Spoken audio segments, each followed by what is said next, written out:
गया? हाँ, बहुत खुशी की बात है और बहुत समय से हम लोग प्रयास कर रहे थे, मैं भी और सुजीत भैया भी, कि हम लोग साथ में कोई फिल्म करें। और चूँकि फिल्में तो हमने बहुत सारी की है साथ में, पर तब भैया सहायक निर्देशक हुआ करते थे और उस समय हम लोगों ने 4-5 फिल्में साथ में किया था। पर भैया ने जब निर्देशन शुरू किया तब से हम लोग दोनों ही प्रयास करते रहे, कभी ऐसा संयोग बना नहीं। बहुत दिनों के बाद ये मौका आया है कि हम दोनों लोग साथ में आ रहे हैं और साथ में रितु जी के साथ भी कई बार हम लोगों ने प्रयास किया पर कोई फिल्म नहीं आ पाई थी। तो अब जो है कहते हैं कि जब जो होना होता है तभी होता है, तो ईश्वर ने ये संयोग बनाया है कि आज सुजीत जी के निर्देशन में मैं और रितु जी साथ में जो है ये फिल्म कर रहे हैं। और जैसा कि इस फिल्म का टाइटल है आर्मी, तो आप समझ सकते हैं कि जिस तरह का इनका टेस्ट है हमारे सुजीत भैया का, एक्शन मूवी ज़्यादा जो है इनकी लोग पसंद करते हैं, तो ये भी एक्शन से भरपूर मूवी होगी।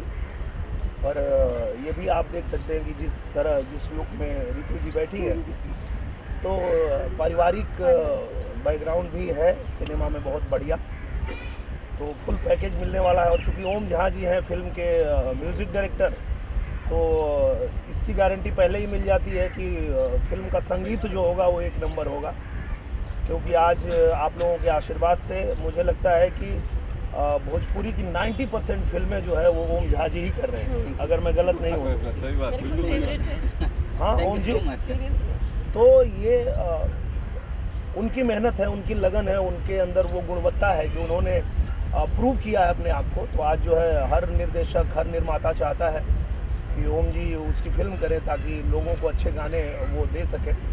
और बाकी गानों के मामले में हमारे जो सुजीत भैया हैं, इनका तो कोई जवाब ही नहीं है। मतलब जो गाना ये बनाते हैं जिस हीरोइन के ऊपर, उस हीरोइन का ट्रेडमार्क ही बन जाता है।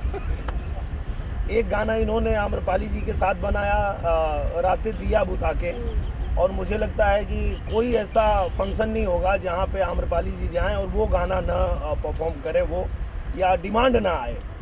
एक गाना इन्होंने बनाया निधि झा जी के साथ, लुलिया, तो उनका नाम ही लुलिया पड़ गया।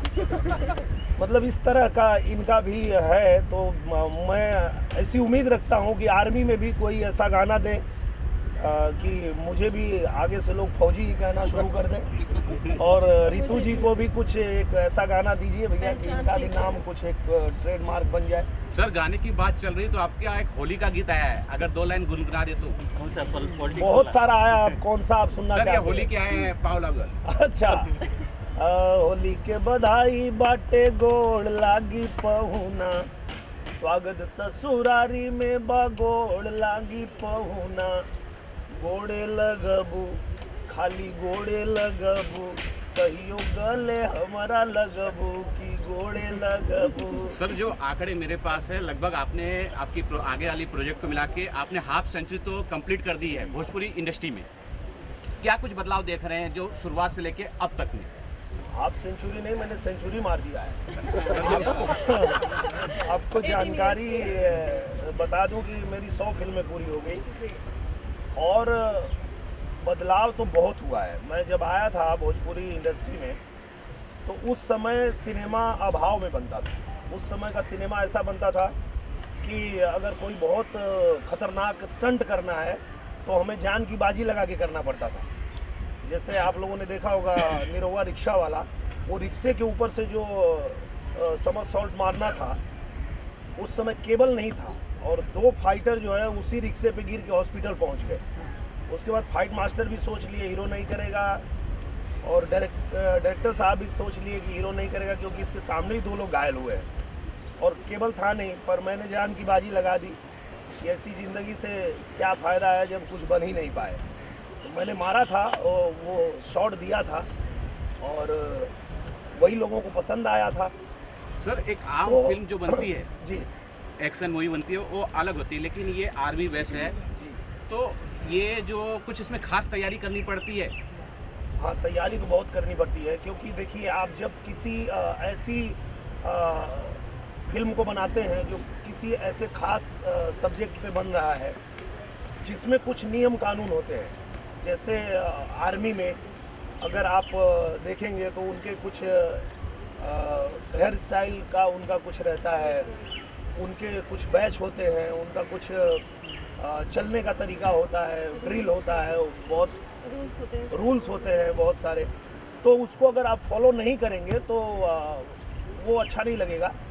तो मुझे लगता है कि उसके लिए बहुत तैयारी करनी पड़ती है। सर अगर तैयारी की बात करें तो आपने किसी सोल्जर से या किसी आर्मी ऑफिसर से ट्रेनिंग लिया है इसके लिए कुछ? मैं आपको बता दूं कि मैं सिनेमा लाइन में आने से पहले ही आर्मी की फुल ट्रेनिंग ले चुका हूं। जब मैं बंगाल में पढ़ता था तो बटालियन 1 जिसका नाम था बंगाल बटालियन 1, उसमें मैंने एनसीसी किया था। और एनसीसी इसलिए ही कराया जाता है कि भारत सरकार हमारे देश के बच्चों को आर्मी की पूरी ट्रेनिंग अपने खर्चे पे देती है, और जब भी देश में आपातकालीन स्थिति होती है तो उनको बुलाया जाता है और उनको जाना पड़ता है, वो किसी भी फील्ड में हो। तो आज मैं भले फिल्मों में हूँ, लेकिन अगर देश में कभी आपातकालीन स्थिति हुई तो मैं बॉर्डर पे जाके लड़ूंगा। इतनी ट्रेनिंग मैंने लिया हुआ है। मैम आपसे जानना चाहेंगे कि आज इस फिल्म में आपका किस तरह का रोल है, और आज यहाँ कुछ कोई शूटिंग कर रहे हैं उस बारे में बताइए। सबसे पहले अपने सभी दर्शकों को प्रणाम। मैं आपकी रितु सिंह, और इस फिल्म का मैं क्या बोलूँ, बिकॉज जो आर्मी टाइटल है अपने आप में एक बहुत प्राउडी टाइटल है। तो उसमें आप देख रहे हैं getup is just a married women है, न्यूली मैरिड वुमेन है, जो एक आर्मी ऑफिसर की जो वाइफ होती है उनका किरदार मैं प्ले कर रही हूँ दिनेश सर के अपोजिट। एंड एक जो घरेलू हाउस वाइफ होती है उसका किरदार, उसका सपोर्ट क्या रहता है, ऑल अबाउट गेटअप यही है। और मुझे लगता है कि जो किरदार रितु जी निभा रही हैं हमारे हिंदुस्तान में, इसको हम कह सकते हैं कि इससे बड़ी जो बलिदान की देवी कह लीजिए, जो भी कह लीजिए, मुझे नहीं लगता है कि कोई हो सकता है जो आर्मी ऑफिसर की वाइफ होती हैं। आज हम आप अपने घर से बाहर निकलते हैं तो हमारे घर के जो परिवार के लोग हैं उनको पता है हम शाम को आएंगे, फिर भी वो 50 बार फ़ोन करके और पूछते हैं कि आप कैसे हो, घर अभी आए नहीं, पहुँचे नहीं। आर्मी ऑफिसर की वाइफ का क्या कलेजा होगा, आप सोचिए कि वो बॉर्डर पे जा रहे हैं, पता नहीं जीवित वापस आएंगे कि नहीं, इसके बाद भी उनको भेजती हैं, तो उनका तो जिगरा मानना पड़ेगा, और वो किरदार निभा रही हैं रितु जी। सूरी जी, इस फिल्म के बारे में कुछ आप बता सकते हैं, कुछ कहानी के बारे में कुछ डिटेल देंगे? नमस्कार। हमारे यहाँ जितने भी मीडिया कर्मी हैं आए हैं, सबको बहुत बहुत तहे दिल से धन्यवाद। आर्मी के बारे में सिर्फ इतना ही कहूँगा कि जैसे भैया दिनेश जी अभी बोले कि हम दोनों भाई लगभग 10-12 साल से साथ में काम कर रहे हैं। तो एक होता है ना कि भैया का एक्शन पैटर्न, मेरा एक्शन पैटर्न, साथ में काम करने का संयोग बनते बनते उस संयोग में सबसे बड़ा हाथ जो है हमारे जो प्रोड्यूसर है मुरली लालवानी जी, इनका एक था कि नहीं दिनेश जी के साथ में काम करना है। और हमारी मैडम जो है मनोरमा जी हमेशा बोलती थी कि आप किसी भी हीरो के साथ में काम करो, लेकिन दिनेश जी के साथ में काम करो तब मुझे लगेगा कि हम अब फिल्म कर रहे हैं। क्योंकि हमारे बच्चे लोग जब भी आते थे सेट पे तो हमेशा, आज भी वो बच्चे लोग बोलते हैं हम तो दिनेश अंकल को जानते हैं, जब बड़े हो गए सब कॉन्वेंट पढ़ रहे हैं, लेकिन आज भी बोलते हैं। सर आपकी जो पिछली फिल्म है एक्शन मूवी है, सर ने भी बोला एक्शन मूवी आपने काफ़ी अच्छे से डायरेक्ट करते हैं, ऐसी कोई पाइपलाइन में है मूवी जिसमें किसी भी तरह का मार धाड़ नहीं है, ऐसी कोई है पिक्चर आप कर रहे हैं, डायरेक्ट कर रहे हैं? नहीं, ऐसा नहीं। क्या होता है ना कि डिपेंड हमारा स्क्रिप्ट क्या है। जैसे भैया ने बोला आर्मी, ये एक आर्मी है। ये इस फिल्म के अंदर क्या है कि जो आज बॉर्डर पे, आज बर्फ में जगह जगह पे आदमी जान पे चल के आर्मी जो है हमारे देश की सुरक्षा कर रहे हैं, उनकी वजह से हम आज चैन की नींद सो रहे हैं। तो कम से कम हम उस फिल्मों के माध्यम से वो हमारे असली हीरो है, जिन्हें भैया ने कहा कि नहीं हमारे जो असली हीरो है उसका प्रेजेंटेशन क्या होता है, लोगों तक कैसे पहुँचे, यही आर्मी। बिल्कुल। इसमें बेसिकली क्या बताना चाहते हैं, क्या मैसेज देना चाहते हैं इस फिल्म के जरिए? मैसेज यही है कि हमारे देश के जो सबसे बड़े हीरो हैं वो आर्मी के ही ऑफिसर हैं, आर्मी के ही जवान हैं। तो हमें लगता है कि बाकी विषयों पे फिल्म तो हम बनाते ही रहते हैं, अपने रियल हीरो लोगों को समर्पित करके एक फिल्म हमको बनानी चाहिए, और इसलिए ही हम ये फिल्म बना रहे हैं दोस्तों। शूटिंग सर क्या बॉर्डर पे भी करने वाले जो रियल लुक होता है आर्मी? जी जी, यहाँ तो सिर्फ गाने से शुरुआत हुई है, बाकी पूरी फिल्म तो बॉर्डर पे ही होगी। बॉर्डर पे जो अपना ये इंडिया पाकिस्तान बॉर्डर है वहाँ भी होगी, कुछ यूपी में होगा, 3-4 लोकेशन कई रिलीज लोग करने का कब तक प्लानिंग चल रहा है? सर बॉर्डर मूवी से कितना अलग होगा सर? ये आपकी बॉर्डर मूवी भी आई बॉर्डर थी से बिल्कुल अलग है, क्योंकि बॉर्डर में जो मेरा किरदार था वो अलग ही था। एक किसान का बेटा था और वो उसके भाई को पकड़ लेते हैं लोग, तो वो जाता है उसको छुड़ाने के लिए, आर्मी में ही भर्ती हो जाता है।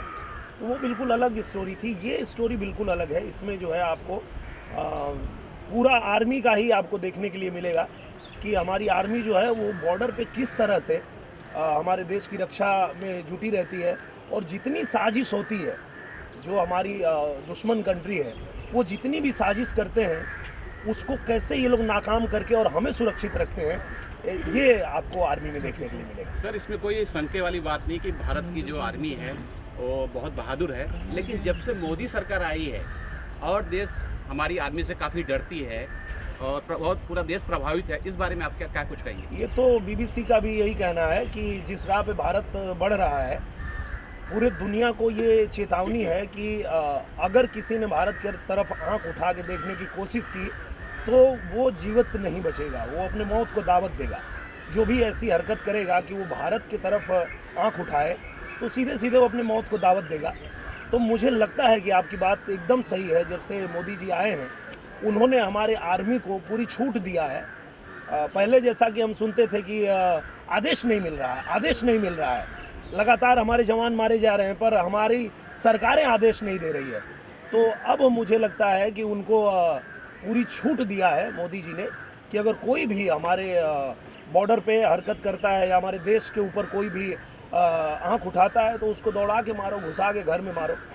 तो ये छूट तो दिया है उन्होंने। कभी कभी सर छूट भारी पड़ जाता है, जैसे महाराष्ट्र मुंबई में घटना घटी है अंटालिया पे, जैसे कि एक पुलिस ऑफिसर अरेस्ट हुए हैं, उनको इतना छूट दिया गया था कि वो खुद बम रख के गाड़ी रखवा रहे थे। देखिए क्या है, समाज में अच्छाई बुराई दोनों है। आप ये नहीं कह सकते कि हर व्यक्ति अच्छा ही है, हर जगह ही अच्छा है। अच्छाई बुराई हमारे अंदर भी है, आपके अंदर भी है। तो हम ये भी नहीं कह रहे हैं कि पूरा जो 130 करोड़ जनता है वो सब लोग जो है अच्छे ही हैं। उसमें कुछ लोग ऐसे भी हो सकते हैं जिनकी मानसिकता जो है वो गलत राह पे चली जाए, वो किसी लालच में आके, लोभ में आकर के और गलत रास्ते पे चले जाएं। तो कानून है उसके लिए, उनको सजा देगी कानून। मुंबई में एक पॉलिटिकल आप भी होते हैं, पॉलिटिकल क्वेश्चन सर, माहौल बहुत ख़राब चल रहा है पॉलिटिक्स के लेकर। खास करके गृह मंत्री का नाम आ रहा है कि मुंबई से सिर्फ 100 करोड़ का मांग कर रहे थे। अभी ट्रांसफ़र को लेकर कई सारे घोटाले सामने आए हैं। जो बीजेपी